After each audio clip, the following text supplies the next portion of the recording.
नहीं, मुझे ऐसा नहीं लगता कि रशिया से भारत की कोई बड़ी दूरी हो गई है और कोई मनमुटाव हो गया है और रशिया ने कोई भारत का साथ देने छोड़ दिया है। ठीक है, रशिया को उम्मीद रही होगी, जिस तरीके से यूक्रेन युद्ध हुआ है और जिस तरीके से रशिया को उम्मीद होगी कि भारत खुलकर यूक्रेन के मामले में रशिया का साथ देगा।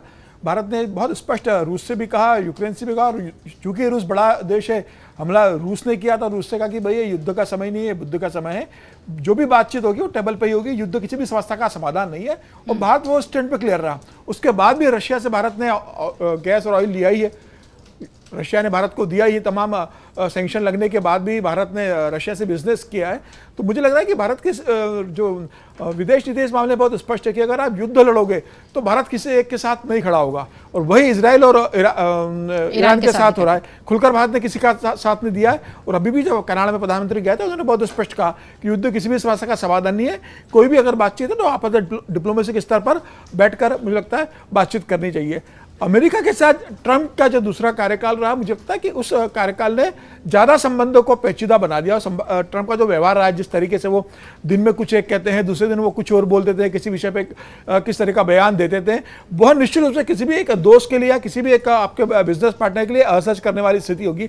आप लगातार भारत पाकिस्तान के मामले को लेकर कहते हैं कि भाई मैंने दोनों के बीच समझौता कराया, दोनों परमाणु संपन्न देश थे, मेरे कारण यह युद्ध रुका या संघर्ष विराम हुआ है। तो मुझे लग रहा है कि ट्रंप ने अपनी जो विश्वसनीयता थी उसको गहरी एक आघात किया, और ये उनकी गलती रही है। हालांकि प्रधानमंत्री मोदी ने कल जिस तरीके का स्पष्ट कहा है कल उड़ीसा के अंदर कि भाई मुझे इनवाइट किया था और लंच के लिए, लेकिन मैं गया नहीं, तो मुझे लगता है कि एक डिसीजन भी अच्छा रहा। कनाडा प्रधानमंत्री मोदी, उनका कोई पहले से अमेरिका जाने का कार्यक्रम नहीं था, कनाडा में गेस्ट नेशन के रूप में बुलाया गया था, प्रधानमंत्री वहां गए थे, उन्होंने वहां अपनी बात जो रखी थी। लेकिन अब G7 की अगर आप बात करेंगे तो मुझे लगता है कि बहुत ज़्यादा G7 को यह बहुत विश्वसनीय मंच रहा नहीं। पहले G8 था, रशिया था, उसके अंदर जो रशिया ने क्रोएशिया पे कब्जा कर लिया तो इन लोगों ने रशिया को बाहर कर लिया, तो रशिया ने कह दिया कि मुझे इसकी जरूरत नहीं है। अब ट्रंप अमेरिका उसी G7 में है, और वही अमेरिका कहता है कि कनाडा हमारा 51वां राज्य, हम इसको बना लेंगे। वही अमेरिका उन्हीं देशों के ऊपर टैरिफ वॉर लगा देता है अफलातून तरीके से।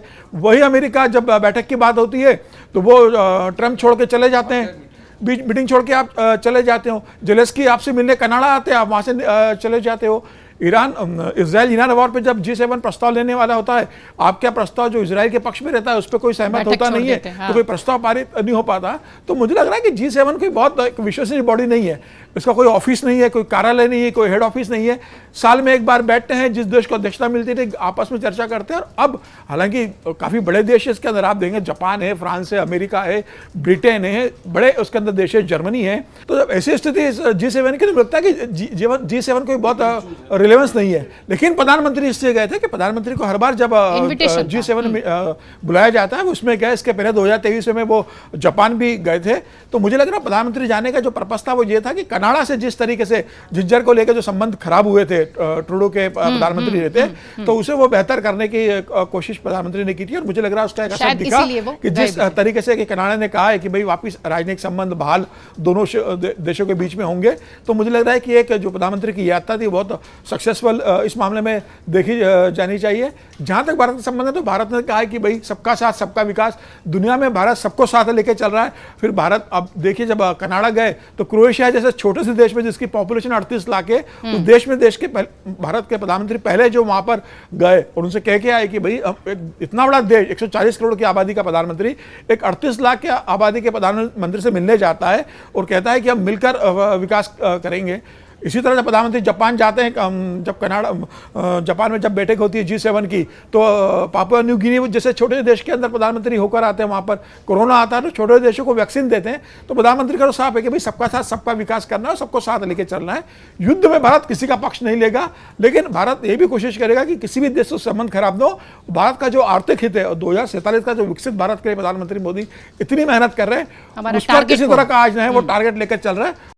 अगर आप ये वीडियो YouTube पर देख रहे हैं तो हमारे चैनल को सब्सक्राइब कर बेल आइकन दबाएं, और Facebook पर देख रहे हैं तो हमारे पेज को लाइक करें।